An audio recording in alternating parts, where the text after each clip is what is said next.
Hello students, आज की class में हम पढ़ेंगे टू इन्फिनेटिव के डिफरेंट स्टेट्स के बारे में। तो टू इन्फिनेटिव की 4 डिफरेंट स्टेट्स होती हैं और ये 4 डिफरेंट स्टेट्स होती हैं simple infinitive, continuous infinitive, perfect infinitive और परफेक्ट कॉन्टिन्यूस इन्फिनेटिव। तो देखिए, जब भी हम टू के बाद वर्ब की फर्स्ट फॉर्म का यूज करते हैं तो इसको हम कहते हैं सिंपल इन्फिनेटिव। जैसे अगर हम लिखें टू चीट तो ये सिंपल इन्फिनेटिव कहेंगे हम इसको। उसके बाद बात आती है कॉन्टिन्यूस इन्फिनेटिव की। तो कॉन्टिन्यूस इन्फिनेटिव हम कैसे लिखते हैं, टू बी प्लस वर्ब की फर्स्ट फॉर्म के साथ आईएनजी।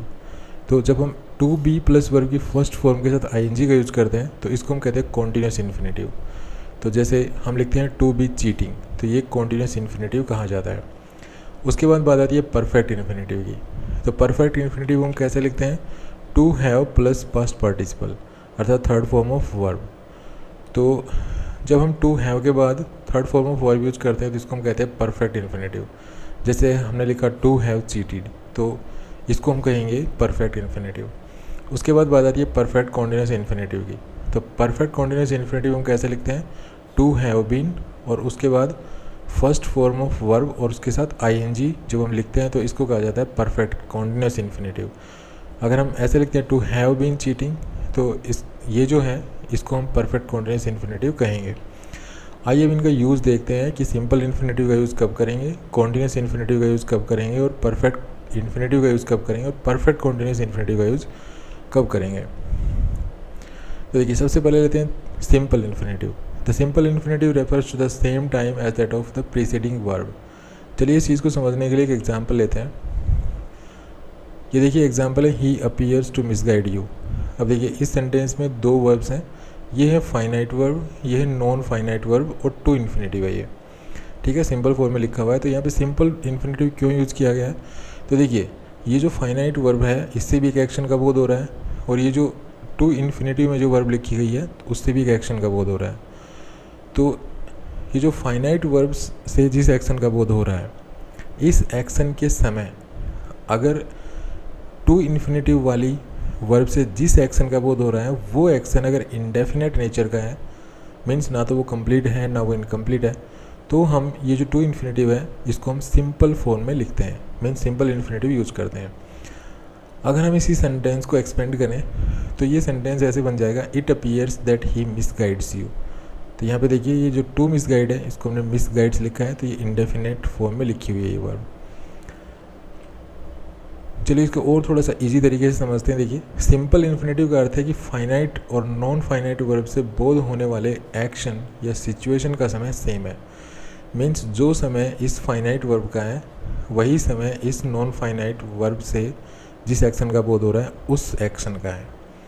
ठीक है, दूसरे शब्दों में हम यह भी कह सकते हैं कि फाइनाइट वर्ब से जिस समय का बोध हो रहा है उसी समय नॉन फाइनाइट वर्ब से बोध होने वाले एक्शन या सिचुएशन जो है इंडेफिनेट स्टेट की है। मतलब फाइनाइट वर्ब से जिस समय का बोध हो रहा है, फाइनाइट वर्ब से जिस टाइम का बोध हो रहा है, तो इस टाइम जो नॉन फाइनाइट वर्ब से नॉन फाइनाइट वर्ब से जिस एक्शन का बोध हो रहा है या जिस सिचुएशन का बोध हो रहा है वो इंडेफिनेट स्टेट की है। मीन्स वो एक्शन या सिचुएशन ना तो कंप्लीट है ना वो इनकम्प्लीट है।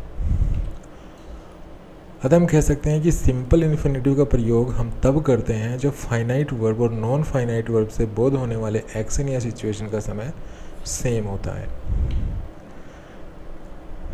अब बात करते हैं कॉन्टिन्यूस इन्फिनेटिव की। The continuous infinitive refers to the same time as that of the preceding verb and expresses an action in progress और happening over a period of time.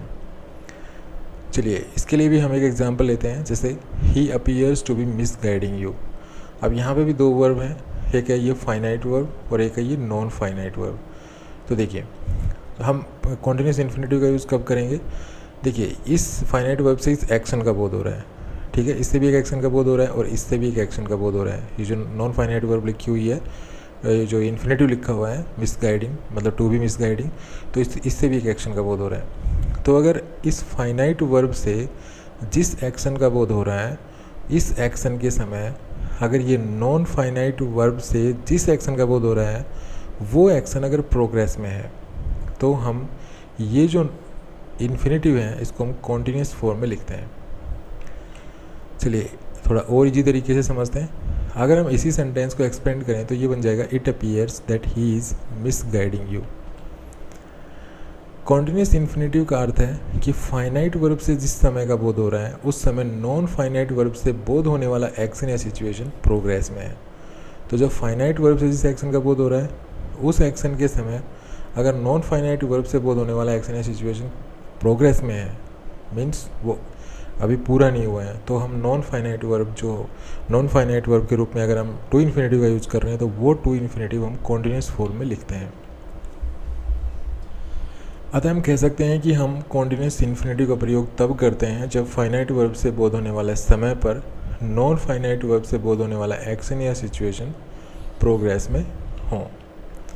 Continuous infinitive का मुख्यतः प्रयोग निम्नलिखित वर्ब के साथ होता है, मतलब इन वर्ब्स के साथ हम कॉन्टिन्यूस इन्फिनेटिव यूज़ करते हैं, जैसे appear, happen, same, pretend, hope और थिंक।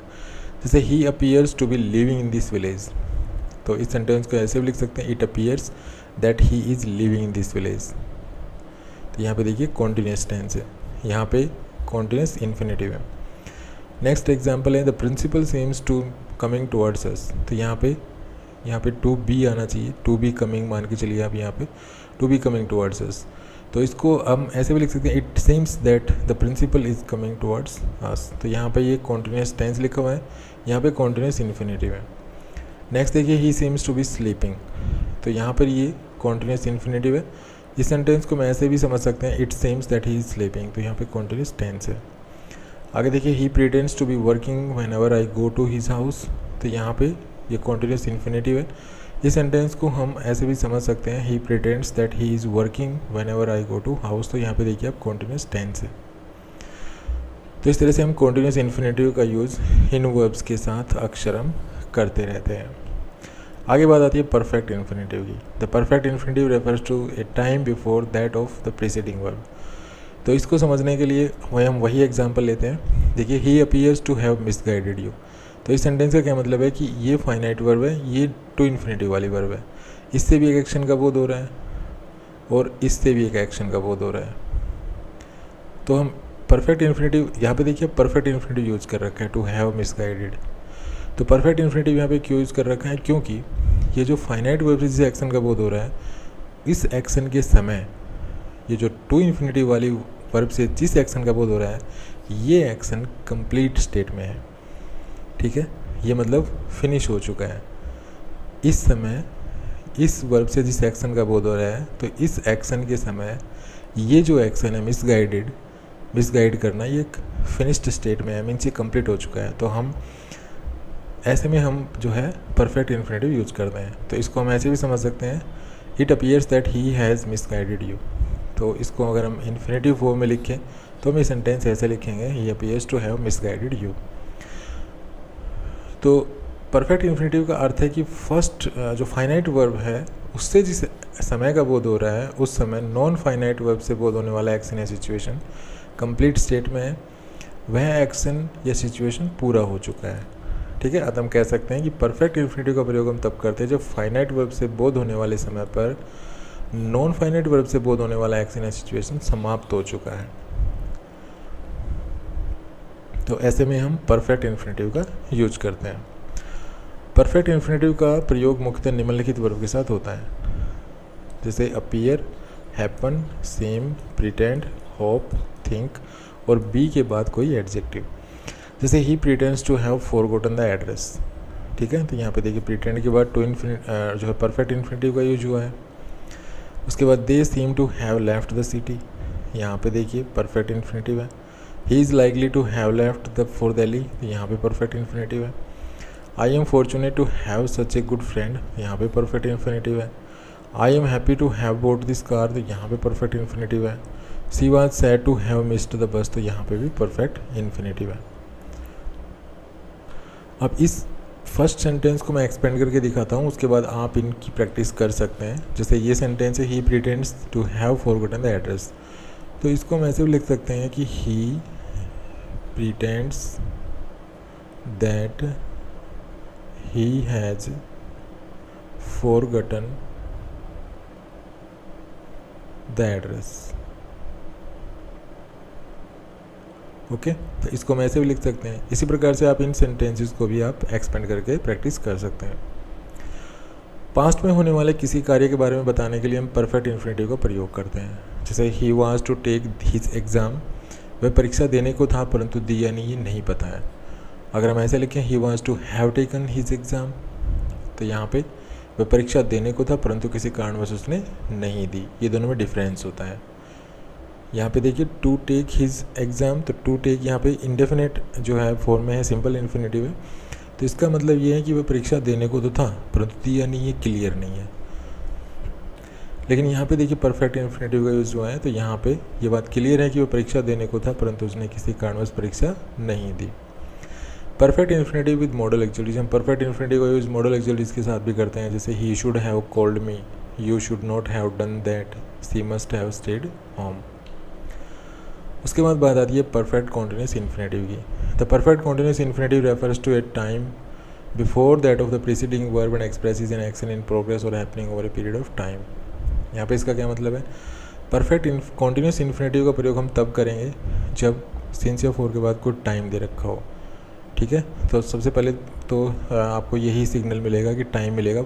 ये मतलब अगर हम कुछ ऐसा कह रहे हैं कि कोई एक्शन पास्ट के किसी समय से जारी है, ठीक है, और इस टाइम को बताने के लिए हम फॉर के बाद पीरियड ऑफ टाइम यूज़ करते हैं या सिंस के बाद टाइम यूज़ करते हैं। तो अगर ऐसा है तो हम परफेक्ट कॉन्टिन्यूस इन्फिनेटिव यूज करते हैं। जैसे देखिए एग्जांपल देखिए, he appears to have been waiting for you for 2 hours, तो यहाँ पर ये है फाइनाइट वर्ब और यहाँ पे ये नॉन फाइनाइट वर्ब है और ये टू इन्फिनेटिव लिखा हुआ है परफेक्ट कॉन्टिन्यूस फॉर्म में। तो इसका क्या मतलब है? इसका मतलब हुआ कि इस वर्ब से जिस एक्शन का बोध हो रहा है, इस वर्ब से जिस एक्शन का बोध हो रहा है और इस एक्शन का जो टाइम है, ठीक है, इस टाइम पर ये जो एक्शन है वेटिंग का, ये जो इस वर्ब से जिस एक्शन का बोध हो रहा है मतलब वेटिंग का जो काम है, ये यहाँ पे चल रहा है। ठीक है, ये प्रोग्रेस में है, इस समय ये प्रोग्रेस में है। और ये कितने समय से प्रोग्रेस में, इसमें ये भी लिखा हुआ है कितने समय से, फॉर 2 आवर्स। तो ये वेटिंग का काम कितने समय से प्रोग्रेस में है? पिछले 2 घंटे से। तो ऐसे में हम परफेक्ट कॉन्टिन्यूस इन्फिनेटिव यूज करते हैं। अगर ये 2 आवर्स यहाँ नहीं लिखा हुआ होता तो यहाँ पे हम जो है सिंपल कॉन्टिन्यूस इन्फिनेटिव यूज करते हैं। और वो कैसे होता? To be waiting for you. अगर ये टाइम नहीं होता तो इस सेंटेंस का मतलब अब क्या हो गया? He appears to have been waiting for you for 2 hours. इसको अगर हम इजी तरीके से समझे तो इसका मतलब क्या है? It appears that he has been waiting for you for 2 hours. Okay, तो परफेक्ट कॉन्टिन्यूस इन्फिनेटिव का अर्थ है कि फाइनाइट वर्ब से जिस समय का बोध हो रहा है उस समय नॉन फाइनाइट वर्ब से बोध होने वाला एक्शन या सिचुएशन अतीत के किसी समय से जारी है। ये जो एक्शन है ना, ये जो एक्शन इस समय इस वर्ब से जिस एक्शन का बोध हो रहा है और उस एक्शन का जो टाइम है, तो उस टाइम पे ये जो नॉन फाइनाइट वर्ब वाला जो एक्शन है, ये वेटिंग वाला, ये कॉन्टिन्यूस फॉर्म ये जारी है और एक पास्ट के किसी समय से जारी है। तो कितने समय से जारी है? फॉर 2 आवर्स से। ओके, अतः हम कह सकते हैं कि हम परफेक्ट कॉन्टिन्यूस इन्फिनेटिव का प्रयोग तब करते हैं जो फाइनाइट वर्ब से बोध होने वाले समय पर नॉन फाइनाइट वर्ब से बोध होने वाला एक्शन या सिचुएशन पास्ट के किसी समय से जारी हो। तो इस तरह से हम परफेक्ट कॉन्टिन्यूस इन्फिनेटिव का यूज करते हैं। परफेक्ट कॉन्टिन्यूस इन्फिनेटिव का प्रयोग जो है मुख्य रूप से इन वर्ब्स के साथ किया जाता है, जैसे appear, happen, seem, pretend, hope और थिंक। जैसे he appears to have been spying for you for some days, यहाँ पे देखिए परफेक्ट कॉन्टिन्यूस इन्फिनेटिव का यूज़ किया गया। Next, they seem to have been sleeping since morning, यहाँ पे भी परफेक्ट कॉन्टिन्यूस इन्फिनेटिव है। देखिए आगे, I am glad to have been living in Barcelona for the last 10 years, तो यहाँ पे भी परफेक्ट कॉन्टिन्यूस इन्फिनेटिव है। इस सेंटेंस को अगर हम तो थोड़ा सा एक्सपेंड करके समझे तो इसका मतलब क्या हुआ? It appears that he has been spying you for some time. ठीक है, इसी तरह से आप इन एग्जांपल्स को भी थोड़ा सा एक्सपेंड करके समझ सकते हैं। तो यहाँ पे देखिए ही हैज़ बीन स्पाइंग, तो ये हैज़ बीन, हैव बीन और उसके साथ वर्ब के साथ आईएनजी हम कब यूज़ करते हैं? परफेक्ट कॉन्टिन्यूस टेंस में, तो यहाँ पे ऐसे ही हमने परफेक्ट कॉन्टिन्यूस इन्फिनेटिव यूज़ किया है। यहाँ पे देखिए to have been spying. Okay, तो इस तरह से हम परफेक्ट कॉन्टिन्यूस इन्फिनेटिव का यूज करते हैं। तो कैसा लगा वीडियो? अगर वीडियो अच्छा लगा तो प्लीज़ को लाइक कीजिए, शेयर कीजिए, चैनल को सब्सक्राइब करना भूलें। Thanks again for watching this video. Happy learning. Bye bye.